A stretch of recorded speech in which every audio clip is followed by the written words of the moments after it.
Chapter 6. 151. L'invisible Tethers. Sometime later, Sonny was back in his luxurious cabin, sitting on the soft bed and staring at the wall with a distant look on his bestial face. After the dinner conversation that was rife with revelations, each more terrible than the other, he had told Noctis that he needed time to think before giving an answer. Despite the fact that Sonny now held the keys to possessing 2 of Sun God's knives, the sorcerer had not pressed him at all, and agreed to wait with his usual carefree attitude. If there was one redeeming quality about the immortals, it was that they could be very patient.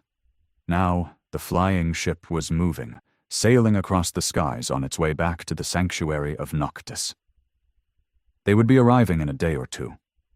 By then, Sonny needed to know what he wanted to do and how. He had to find the others and conquer this cursed nightmare somehow. Help Noctis free Hope, or make sure that she stays imprisoned forever? A pale smile appeared on his face. Hope? How funny it was to learn that this whole realm had been driven mad by the subtle, irresistible, inescapable manipulation of the great and terrible demon of desire. Everyone here was subjugated by her wondrous, harrowing powers, including himself. Back in the Dark City, at his lowest point, Sonny had given all hope of ever returning to the real world. In fact, he had convinced himself that hope was the deadliest, most vile of poisons. It was only after he had clawed his way back from the brink of madness and out of the forgotten shore, returning alive to the waking world, that he understood the erroneous and destructive harmfulness of that misguided belief.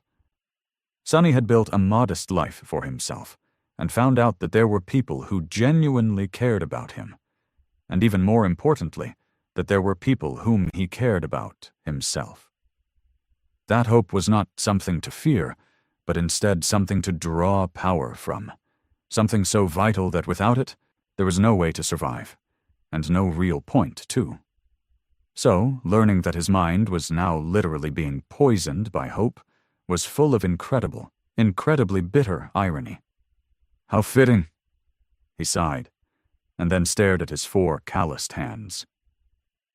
The obsidian knife, the ivory knife, the glass knife, the wooden knife, and one more, which he knew nothing about. Could they really collect them all? Noctis, Solvane, the Sun Twins, the one in the north. Could they really survive them all?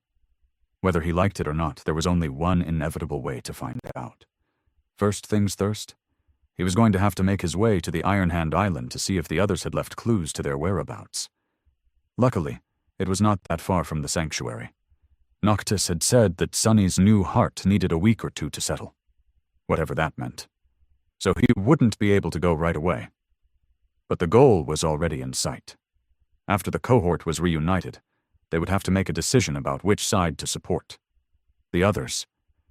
Sonny wondered where they were and how they were doing. Were they even alive? Had their journey in the nightmare been as harrowing as his? Recalling his own struggles, he shivered. The nightmares. Most of them had faded from his memory, their details dissipating until all that was left was one dark, chaotic mess of vague images, pressing weight, and sharp emotions. But some were still clear and vivid in all their terrible splendor, especially the first ones he had lived through. He remembered it all, being a father who watched the flames consume his son, wife, and unborn child. An old man who dragged his weak body across scorching ash as his whole world burned around him. An immortal warrior being endlessly tortured by his own brother.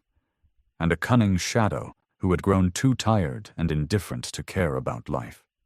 That last one was, perhaps, the most damning. Not because it was especially torturous. On the contrary, the Shadow Lord had been content and at peace in his last moments. But because it showed Sonny the pain and sorrow of those whom the heartless immortal had left behind. That understanding was only made worse by witnessing how the Shadow's beloved steed had ended up, lonesome, broken, and consumed by madness, guarding the empty castle that his master would never return to until his last pitiful breath. But that was the nature of life. As one went through it, they collected strings and tethers that connected them to others. Everyone's fates were intertwined, and everyone was tied down and bound by those numerous connections, some of them fleeting, some deep and precious. Sonny, too, was not untethered anymore, which meant that, should he die or be destroyed, his would not be the only fate that was broken and damaged. Everyone connected to him would suffer too, and that, in a way, made him responsible not only for himself, but also for those whose lives he had made different. The weight of that unfamiliar responsibility pressed heavily on his shoulders. Sonny sighed. Was there really such a thing as freedom? And if there was, would anyone really want to possess it? He closed his eyes for a moment, overwhelmed by all these daunting thoughts. Even though he had forgotten most of the nightmares, they still changed him. He felt older, somehow, and, hopefully, wiser, more mature and tempered, but also more fragile. He spent some time in silence, listening to the hull of the flying ship creaking gently around him, and his two hearts beating steadily in his chest. Then Sonny breathed out and opened his eyes. There was not much time to spend on pondering and self-reflection.